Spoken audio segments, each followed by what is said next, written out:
Lonely CFO saw a poor single mom returning her baby's formula. What headed next changed everything. It was just after 5 in the evening, but the winter ski, over Maplewood, New Jersey, had already turned a deep, aching blue. Snow falls steadily, blanketing sidewalks and rooftops. A biting wind sliced through the streets, whistling between street lamps. But Claire Whitmore walked on. Herb-blend hair clung damply to her cheeks. Her scarf, once navy, now faded and frayed, was wrapped tight around her neck. Her oversized coat flapped with each gust of wind, offering little protection. In her arms, bundled in a worn pink blanket, was her 9-month-old daughter, Lily. Claire's boots crunched against the icy sidewalk.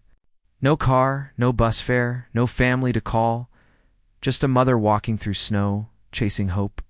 Lily whimpered softly, her tiny fingers peeking from the blanket. "Almost there, baby," Claire murmured, bending her head low. Just a little longer, the automatic doors of Megamart opened with a hiss, releasing warm air that made her eyes sting. Claire grabbed a cart, placed Lee gently in the child's seat, and wrapped the blanket tighter around her. "We're just getting what we need," she whispered. She moved quickly but carefully through the aisles. Bread, store brand, a bag of oatmeal, discounted apples, bruised but edible. Her eyes flicked to every price tag. $1.23. That was all she had. Then she reached the formula aisle. Her stomach dropped. There it was. The only kind Lily could tolerate. Hypoallergenic, soy-based, doctor recommended. The only thing that didn't make her break out in painful rashes. Price, $41.99. More than $18 beyond her reach. She stared at the can. Her mind scrambled. Maybe I can put back the bread, the oatmeal, the apples. But no, even if Shep had everything back, it still wouldn't be enough. Her hand hovered over the can. What if I asked to pay later, or leave my name? "I'll come back Friday." Heart pounding, she grabbed the can and gently placed it in the cart. Anyway, at the checkout, Claire unloaded her items one by one. The cashier, a teenage girl, chewed gum and didn't look up. 4783. Claire opened her wallet and laid out her crumpled coins. "Everything. I only have 23, she said softly. "I'll have to put the formula back." The cashier wordlessly reached for the can and slid it off the counter. Eamon in line behind her sighed loudly. Claire's cheeks burned. She glanced at Lily, who began to fuss. Claire reached out and stroked her cheek. "It's okay, sweetheart," she whispered. "Mommy's got you." She paid for what she could, about $11 worth, and pushed the cart toward the exit. Her back hunched, trying to make herself smaller. Outside, snow fell thicker now. At the far end of the store near the coffee kiosk, a man had been watching. Daniel Rhodes's, 37, tall in a dark overcoat and leather gloves, stood beside a shopping cart where his 5-year-old daughter Isla sat swinging her legs, sipping apple juice. He had seen the entire thing. The quiet calculations, the heartbreak, the formula left behind. Isa tugged on his coat. "Daddy?" "Yes, sweetheart." "Why doesn't that baby have any milk?" Daniel didn't answer right away. It had been for years since Emily passed. For years, off spreadsheets, meetings, routines. He provided for Isla, protected her, boot softness, feeling that had long gone quiet inside him until now. Something about that young mother's stillness, her exhaustion, her quiet strength. It stirred something. Something he hadn't felt in years. I looked up again. "Can we help them, Daddy?" Daniel looked at her, then toward doors where Claire had disappeared into the snow. He nodded slowly. "Yes," he said. "I think we can." Daniel moved quickly. His long strides purposeful ash turned the cart back toward the baby aisle. He barely noticed the other shoppers around him. Isla, seated in Neckert's child's seat, looked up at him, her cheeks still rosy from the store's warmth. "Are we getting the milk now?" she asked. "Yes, sweetheart," Daniel said gently. "We're getting the milk." He stopped at the exact spot Claire had stood minutes earlier. The same can of hypoallergenic formula sat untouched on the shelf. Daniel picked it up without hesitation. His eyes caught a near barack of fleece-lined toddler mittens. and he added those, too. Then, on impulse, he wheeled toward the bakery and picked up a package of soft rolls. In the hot food section, he grabbed a container of chicken noodle soup and another of creamy mac and cheese. Warm, filling, comforting. It felt right. He paid in cash and didn't wait for change. Outside, the cold hit instantly. The snowfall had thickened, blanketing the lot in a fresh white layer. Daniel sipped his coat and tucked Isla under one arm, shielding her as he scanned the parking area. He spotted Claire almost immediately. She was standing at the edge of the lot beneath the tiny shelter of the bus stop, arms wrapped around Lily. Her other hand clutched a small grocery bag. Her lips were pale, her face stiff with cold. She rocked Lily gently, whispering to calm her. Daniel crossed the icy lot, Isa clinging to his side. He stopped a few feet away. "Excuse me," he said softly. Claire turned, startled. Her eyes widened when she saw him.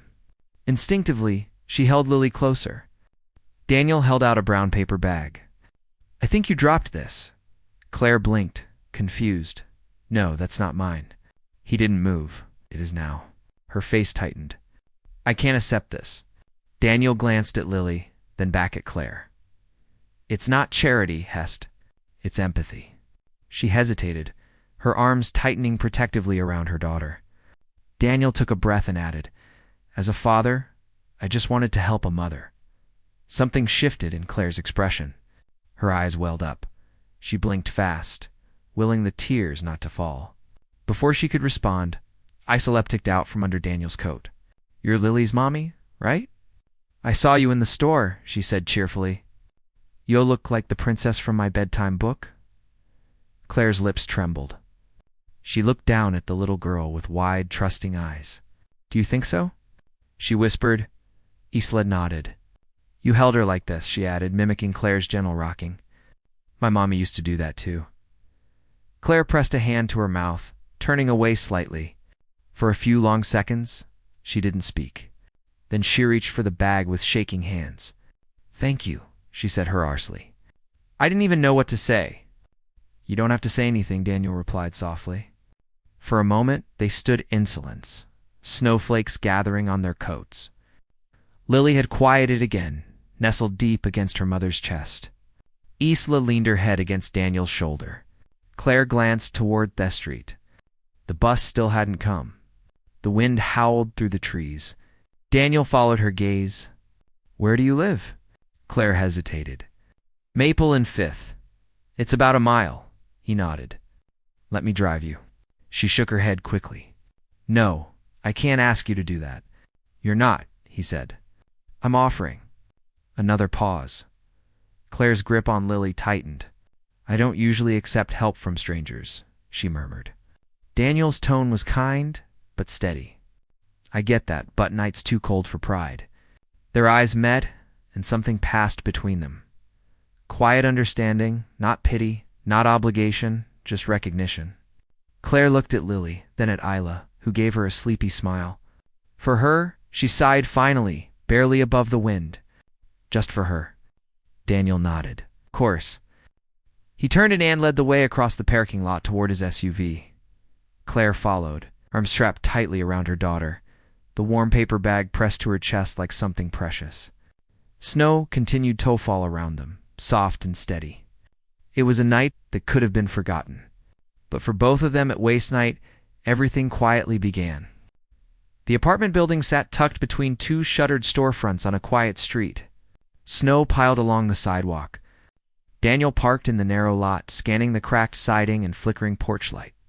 Claire shifted Lily in one arm, groceries in the other, fumbling with her keys.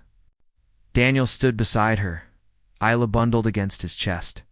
"I know it's not much," Claire said softly, almost apologetic. "But it's safe and warm most night. Says that way." They stepped into a narrow hallway with peeling wallpaper and creaky floors. Claire led them upstairs to a faded green door and pushed it open. The apartment was small. One bedroom, a living area, a kitchenette, but spotless. The faint scent of lavender lingered in the air. Second-hand furniture was arranged neatly. A lamp cast a warm glow. In the corner sat a stack of children's books and, a bin of handmade toys, paper roll tunnels, bottle cap trucks, yarn-strung puppets. A patched quilt lay folded over the couch, its pieces stitched from old shirts and floral prints. Above it hung a black and white photo of a young man in uniform. The frame was simple. The caption read, Sergeant Thomas Whitmore, Operation Iraqi Freedom, 2004. Danielle paused. That was my grandfather, Claire said, setting the bag on the counter. He raised me after my parents died. Hugh is everything good in my life, Daniel nodded. He looks proud, strong.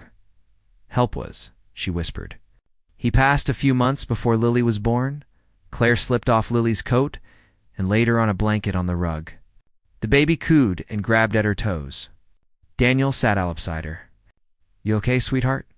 He asked. So little. Issa giggled, gently brushing Lily's hand. Hi, baby, Lily squealed, clapping her hands. Issa made silly faces, drawing more laughter. Claire watched them, her featurette stiffening. They're already getting along. Looks like it, Daniel replied with a faint smile. He hesitated, unsure whether to leave, but Claire gestured toward the kitchen. Would you like some cocoa? I always keep a little for nights like this. Daniel nodded. Sure, thank you. Ma'am. She filled 2 mismatched mugs from a saucepan, a dinga pinch of cinnamon, then handed him one. Sitting on the couch armrest, Shek rattled hers. I was in college, she said quietly. Business administration. I wanted to work in nonprofits. What happened? Daniel asked. I got pregnant. My boyfriend wasn't ready. I thought I could balance school, work, being a mom, but life doesn't bend to hope. He stayed silent, listening. Miss Scholarship was pulled. Grandpa had just passed. With no family help, I dropped out. Took any job. Cashier, waitress, babysitter. She gave a small laugh. Now, am a full-time mom and part-time everything else. Daniel sipped Thekakoa, thin, too sweet, that it warmed him more than he expected. Across the room, Isla lay on her stomach, whispering to Lily, who babbled back between giggles. Their laughter filled the apartment, soft and real. Daniel's gaze lingered on them, then on Claire. Something about this room, stitched quilts, recycled toys, love woven through hardship, made him feel present. He had built his life on order and control. But here, in this modest apartment, surrounded by warmth, not bought, but created, he felt something foreign. He felt home. Claire caught him staring. She tilted her head. What? Daniel shook his head slowly. It's justness. She arched a brow. Nice. More than nice, he admitted. It's real. They sat in silence, not awkward, simply at ease. From the floor, Isla looked up. Daddy, can we come back tomorrow? I want to play with Lily again. Claire blinked, surprised. Her eyes flicked to Daniel.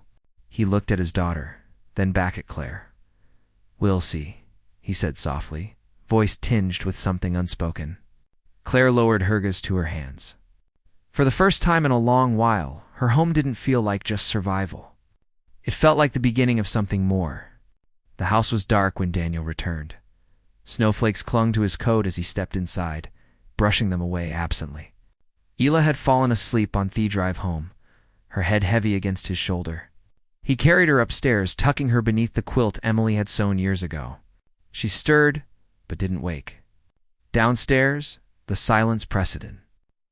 Daniel's thoughts circled back to the small apartment, to Claire's soft voice, Lily's bright eyes, and the laughter of 2 little girls who had met only hours earlier, yet sounded like sisters.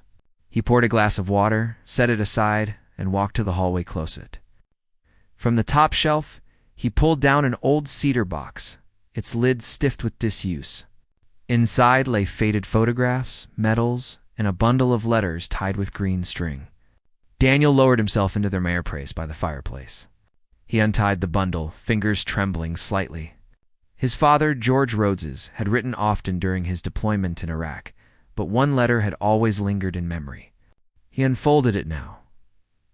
August 3rd, 2004. The convoy hit an IED outside Mosul. I woke under twisted metal, bleeding, pinned. I thought it was the end. Then someone pulled me out. A young soldier, blonde, sharp eyes, strong as hell. He dragged me clear, stayed until the medics arrived. His name was Sergeant Thomas Whitmore. I owe him my life. If I don't make it back, tell Daniel about him. Tell him there are men who risk everything for someone they barely know, and we never forget those men. Daniel's eyes fixed on the aim, Thomas Whitmore. He read it twice, 3 times. Then he noticed the small photograph tucked into the envelope. A young soldier stood before a Humvee helmet under his arm, a weary smile on his face. The corners were creased, but features were clear. Daniel froze. It was the same face he had seen above Claire's couch. His chest tightened. He pulled out his phone and scrolled quickly until he found the photo he had snapped, an absent-minded shot of her living room. He hadn't deleted. There it was, the same wooden frame, the same soldier's eyes staring back with quitter self. Her grandfather, Thomas Whitmore. Daniel sat back, stunned. His father's words echoed in his ears. Never forget the man who saved me. Now, decades later, he had sat in that man's granddaughter's home, shared cocoa, watched her baby and his daughter laugh together on the floor, and Claire hadn't said a word about it. Perhaps she didn't even know. It felt like time had folded in on itself, tying past and present into a single knot. He leaned forward, resting his elbows on his knees, the photo in one hand, the letter in the other. For a long moment, he simply breathed, shaken by the weight of it. Then, softly, but with conviction, he spoke aloud, I won't repay this with money. I'll repay it with something that lasts. Not charity, not a check written from pity, but something that would honor a soldier's sacrifice, something that could carry a legacy forward. He gazed into the flickering firelight, the old photograph warm in his palm. This wasn't about obligation. It wasn't about recognition. It was about doing what was right. Daniel Rhodes's would find a way not just to help Claire survive, but to give her the chance to build, to rise, to pass on the strength off the man who had once dragged his father out of fire and smoke, some engendering, something that would honor the past and change the future. The phone rang just as Claire was folding laundry beside Lily's playmat. The baby squealed, gnawing on a rubber teething ring, her legs kicking the air. Claire grabbed the phone, tucking it between her cheek and shoulder while folding a worn onesie. Hello, hello. May I speak with Ms. Claire Whitmore? Her heart skipped. This is Claire. Hi, I'm Janet from the Maplewood Veteran Support and Outreach Center. I believe you applied a few months ago. Claire sat upright. Yes, for the administrative assistant position. We're sorry for the delay, Janet said kindly. There have been some changes, a new program. We'd like to invite you in for an informal chat. Claire blinked. Really? Yes, of course. I'd love to. They set a time for the next afternoon. After hanging up, Claire stared at the phone in disbelief. Lily grinned at her, and Claire laughed, overwhelmed with emotion. Maybe this is it, she whispered. Maybe this is the break we've been waiting for. The next day, she wore the only professional clothes she had, a second-hand blouse and slacks. She left Lily with a kidney burr and walked the few blocks to the Veterans Center, hands clenched in her pockets. The red brick building stood modestly beneath a waving flag. A plaque near the door honored local servicemen and women. Claire paused, took a breath, and stepped inside. Janet met her in the lobby with a warm smile, mid-50s, short silver hair, kind eyes. Claire, she said, shaking her hand. Thank you for coming. They sat in a small conference room. Janet offered coffee, which Claire declined politely. We remembered your application. Janet began flipping through a folder. At the time, we didn't have the resources. But that's changed. A new grant just came in. Unexpected, generous, and very specific. Specific. How? Claire asked. Janet smiled. It was established in honor of a veteran, Sergeant Thomas Whitmore. Claire froze. The donor requested the fund support descendants of veterans, especially those overcoming hardship. It's called the Whitmore Grant. You wouldn't happen to be related. Claire's voice barely rose above a whisper. He was my grandfather. He raised me after my parents passed. I served in Iraq. Janet leaned back, nodding. We thought so. Your application mentioned your family background. When your name came up, it gave a few of you skills. Claire's mind reeled. This grant, Janet continued, fully supports you through training. Provides a paid position here, and if you choose, will fund your return to college. It's a path forward, not just a job. Claire stared at her. But why me? You're capable, resilient, and driven, Janet said warmly. And the donor asked that the first recipient be someone directly connected to Sergeant Whitmore. That's you. Claire pressed her hand to her chest. I don't know what to say. Say yes, Janet said with a smile. Claire let out a shaky laugh that turned into a sob. She nodded, tears blurring her vision. Yes, I'd be honored, and I would be honored. Later, after completing some paperwork and receiving a training schedule, Claire sat in the scents garden. The late afternoon sun glinting off the snow, her breath came slow, steady. Everything felt surreal. Just a week ago, she was putting back formula at a checkout line. Now this assigned chance, a future. Before leaving, she turned back toward Janet. Can I ask something? Of course. Who established the grant? Janet hesitated, then smiled gently. He requested anonymity. All we know is he wanted to honor a man who saved his father's life. Claire's breath caught. She didn't say a word, didn't press further. But something stirred in her heart, a quiet knowing. Whoever he was, he hadn't just honored her grandfather. He had changed her life.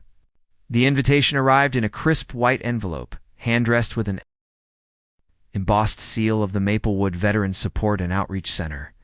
Clara turned it over several times before opening it. You are cordially invited to speak at the inaugural ceremony of the Whitmore Grant honoring Sergeant Thomas Whitmore. As the first recipient, your presence and voice would be a vital part of the celebration, if her heart hammered, not just a piece of paper. Her grandfather's name remembered, and somehow she had been chosen to speak. The morning of the event dawned clear, golden sunlight filtering through bare trees. Claire stood in front of her modest bedroom mirror, smoothing down the hem of a dark blue dress she had borrowed from a friend. Lily sat on the bed beside her, wearing a white cotton dress, giggling as she saw her reflection. Claire took a deep breath. For Grandpa, she whispered. And for you? The hall was buzzing when she arrived. Rows of chairs, framed photos of veterans, flags, and a banner overhead that read, The Whitmore Grant. Honoring sacred building futures, Claire stepped in. Lily in one arm, a folder containing her speech in the other. Her heels clicked softly on polished floor as she made her way toward the stage. Then she saw him. Daniel. He stood near the front wearing a dark tailored suit, hand restingently on Ilza's shoulder. Ela wore a pale yellow dress, her curls bouncing as saw Claire enter. Isla shouted, breaking free and running toward Claire. Claire barely had time to respond. Ila launched herself into her arms, hugging both her and Lily tightly. Isla leaned in and whispered, Miss Claire, if you're ready Lily's mommy, can you be mine too? Claire's breath caught, her eyes filled with tears. She laughed, stunned, then pulled Isla close. Daniel watched. No words, but his eyes spoke volumes. Warmth, pride, a softness Claire had nearly forgotten existed. She looked up at him, then realizing it had always been him. The one who had left the formula on that snowy night. The one behind the grant. The one who carried her when she didn't even know she was falling. Their eyes locked. No need for words. But across the room, a different pair of eyes watched.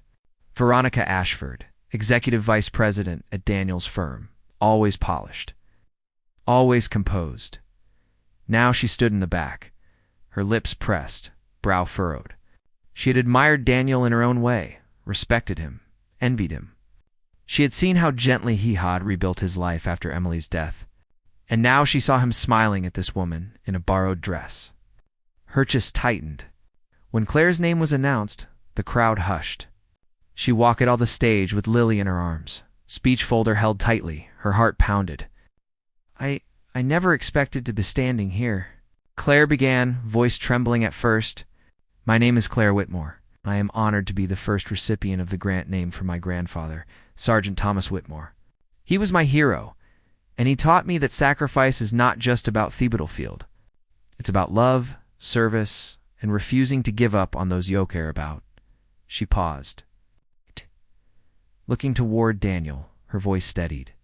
This grant didn't just help me financially. It reminded me that who I come from still matters, that his legacy did not end with his last breath, that it lives on through me. And now, thanks to this gift, I get to build something for my daughter that I never had, a future. The crowd burst into applause.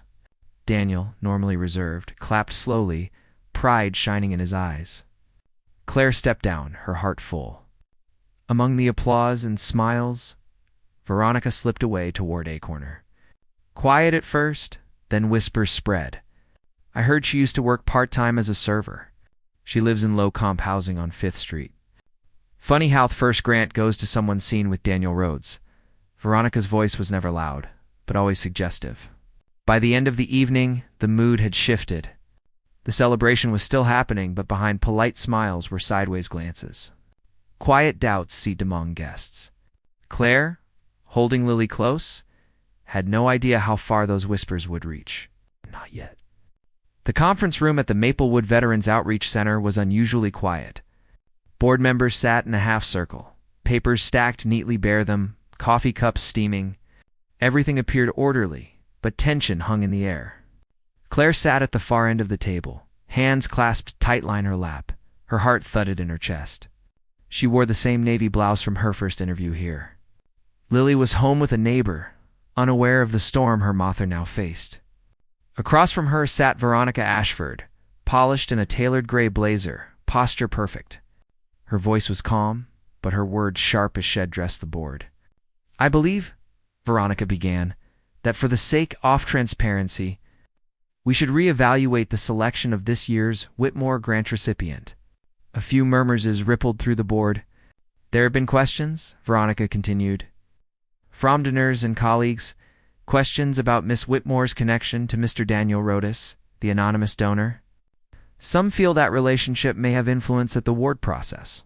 Claire felt her stomach drop. This is Sana, formal accusation, Veronica said, hands folded. It's simply a matter of ethics. If personal relationships are impacting charitable decisions, we need to ensure this organization remains above reproach. Silence. All eyes turned toward Claire, her cheeks flushed, not with guilt, but controlled fury.